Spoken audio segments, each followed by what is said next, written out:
Hi folks, welcome to my channel, and yes, another Inktober related video. Now I know you might be thinking, Sarah, we're well into November, give it up with Inktober, but bear with me.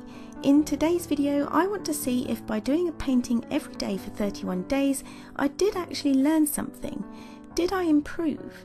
So before Inktober began, I did this black and white portrait in ink of a young boy, and I used clips of it in the video I did before Inktober started called Inktober 2018 All You Need to Know, and I'll link it in a card above if you want to go and check it out. But I never published it as a video on its own because, to be honest, I wasn't that happy with it. So I stuck it in a drawer and forgot about it. But towards the end of Inktober, on what must have been a good painting day, I came up with the bright idea of challenging myself to paint this portrait again once Inktober was done, and so the idea for this video was born. So I'm going to paint the same portrait using the same ink, my dip pen and a selection of paintbrushes, but this time I wanted to do it a bit differently.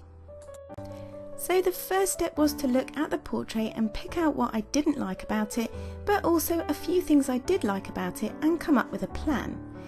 So I was pleased with the level of contrast in the piece. I did manage to get a good range of values from light to dark, and I did like how I used the dip pen to get details in the eyes, the eyelashes and the front of his hair.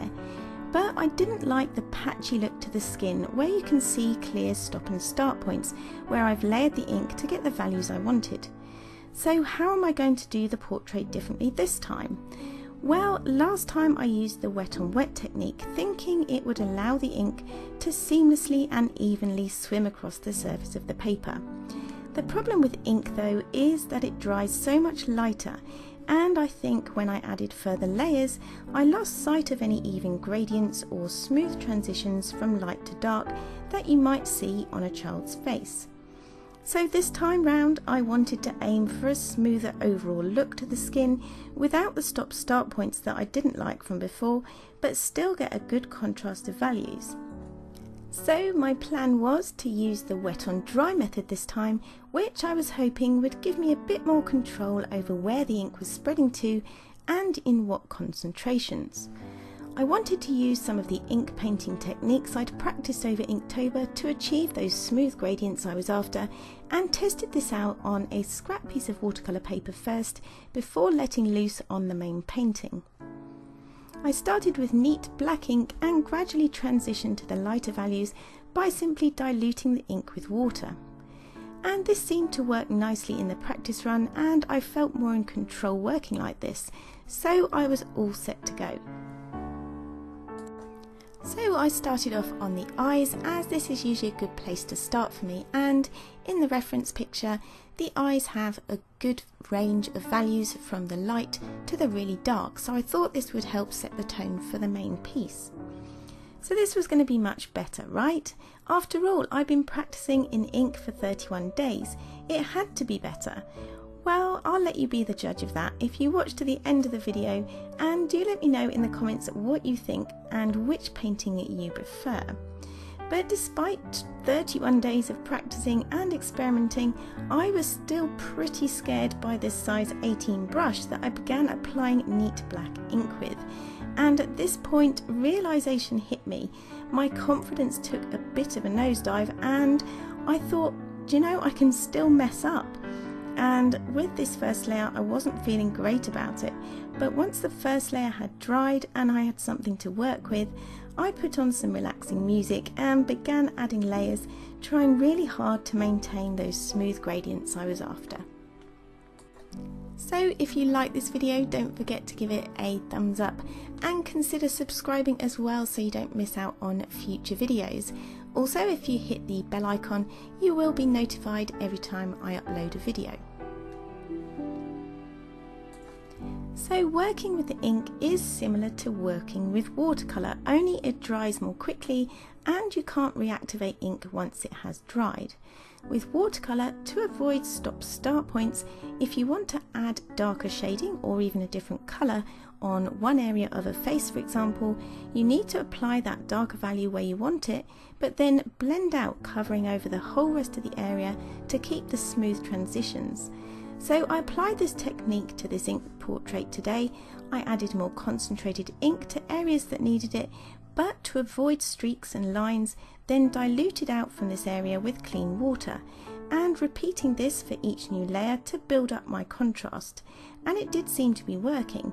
Don't get me wrong, I was anxious with the addition of each new layer, but slowly the piece started to come together, and despite not being as dramatic as the first one, I was liking the softer skin texture and calmer feel to the piece as a whole, but I still found it really challenging. So why was it such a challenge? Well, in spite of having completed 31 paintings in 31 days, I wasn't practicing portraits throughout Inktober. I was painting often much smaller animals. Animals, in my opinion at least, are more forgiving, and any mistakes are less noticeable. So I was working more with fur, feathers and texture rather than smooth skin, and this portrait had quite a large area of skin that I was trying to keep smooth. But with that said, once I had got rid of that large expanse of white paper and got a couple of layers down, it seemed easier to tackle the piece and build up on what I had. And I particularly liked doing the eye and using the technique that I'd mentioned, so applying the dark ink or the more concentrated ink in the corners of the eyes, and then trying to blend that out with just clean fresh water so that it bled out to nothing, and in that way I was managing to get some nice smooth gradients. And I did the same on the nose as well, so putting in the darkest area in the nostril and around the nose, and then smoothing it out and blending it out with that clean fresh water.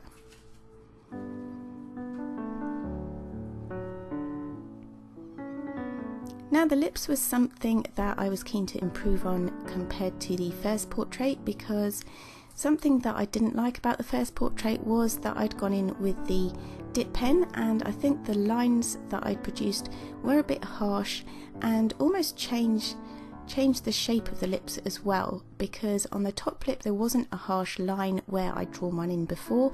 So I was keen to improve on this, and rather than use my dip pen, used a fine paintbrush to apply the ink to those areas instead.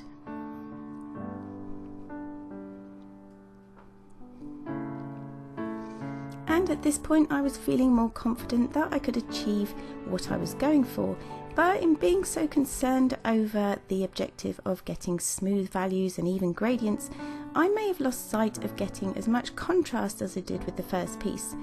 I could probably have continued working on the contrast to build it up more, especially around the nose area, which for some reason would not darken up despite my best efforts and several layers. But I did kind of run out of steam after a while. I think this painting took about 4 hours to complete, and I did have to do it over 2 days. Now for the background, I used a flat paintbrush, and I did actually consider not doing anything on this side of the portrait, just to kind of keep the white of the paper and add some more contrast. But in the end I thought that I would put something down, just because it would then emphasize the highlights on the right side of the child's face.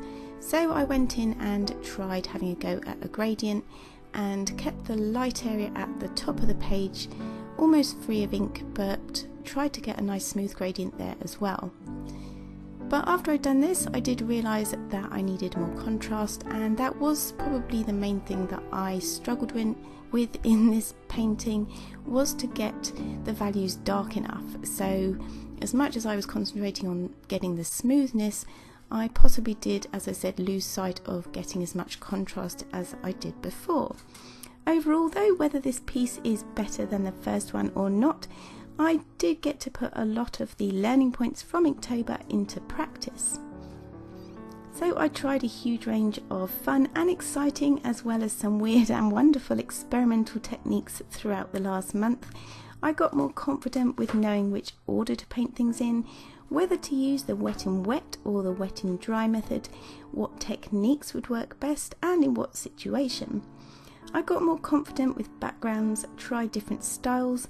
I experimented with the bokeh method to add cool light effects, the grisaille method for underpainting.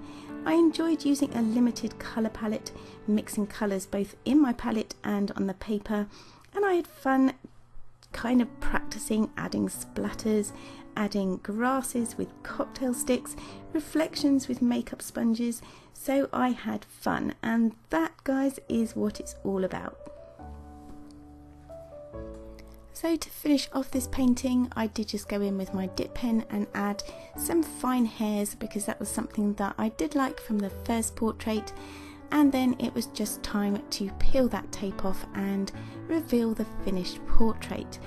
So do let me know in the comments whether you like the first one or the second one. I've had quite a few mixed reactions here at home from family and friends, so I'd really love your opinion. I do read and respond to all your comments, and would love for you to subscribe to my channel if it's something that you did enjoy as well.